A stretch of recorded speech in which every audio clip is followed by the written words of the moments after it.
Indian jersey അണിഞ്ഞ ഒരു പാകിസ്ഥാനി എന്നൊക്കെ മുദ്ര കുത്തപ്പെട്ട ആ പെൺകുട്ടിയെ ഈ ലോകമറിയുന്നത് ചെളി പുരണ്ട ജേഴ്സി ധരിച്ച, കണ്ണീരോടെ കൈകൂപ്പി നിൽക്കുന്ന, സ്വന്തം ടീമിനെ ഫൈനലിലേക്ക് എത്തിച്ച ഒരു 25-കാരിയായിട്ടായിരിക്കും. ഇന്ത്യൻ വുമൺസ് ക്രിക്കറ്റ് ടീമിനെ ഏറെക്കുറെ തനിച്ച് ഫൈനലിലേക്ക് എത്തിച്ച ജമീമ അച്ഛൻ ഇവാൻ റോഡ്രിഗസിന്റെ അടുത്തേക്ക് കൂടി കെട്ടിപ്പിടിച്ച് കരഞ്ഞു.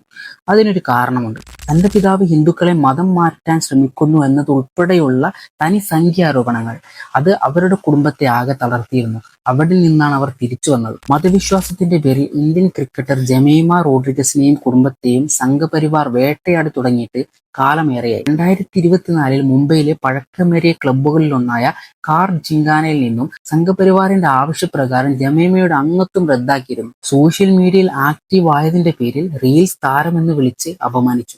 അതുകൊണ്ട് തന്നെ മത്സരശേഷം മൈക്ക് പിടിച്ചപ്പോൾ ജമീമക്ക് കരച്ചിലടക്കാനായില്ല. ബൈബിളിലെ വാക്യങ്ങൾ ഉദ്ധരിച്ച് ജമീമ യേശുവിന് നന്ദി പറഞ്ഞു. സംസാരം പൂർത്തിയാക്കാനാകാതെ മൈക്ക് കൈമാറി. ഇന്ത്യൻ ക്രിക്കറ്റിലെ മുഹമ്മദ് റിസ്വാൻ എന്നായിരുന്നു അന്ന് സംഘികൾ ജമീമയെ വിശേഷിപ്പിച്ചത്. ജമീമ എന്ന പേരുകേട്ട് മുസ്ലിമാണെന്ന് തെറ്റിദ്ധരിച്ച് മുസ്ലിങ്ങൾക്കെതിരെ വിദ്വേഷ പോസ്റ്റ് ഇട്ട സംഘി അമ്മാവന്മാരും ഉണ്ട്. ഓസീസ് ബോളർമാർക്കൊപ്പം ഇത്തരം സംഘികളുടെ വിദ്വേഷത്തെ കൂടി നേരിട്ടാണ് ജമീമ സെഞ്ചുറി തികച്ചത്.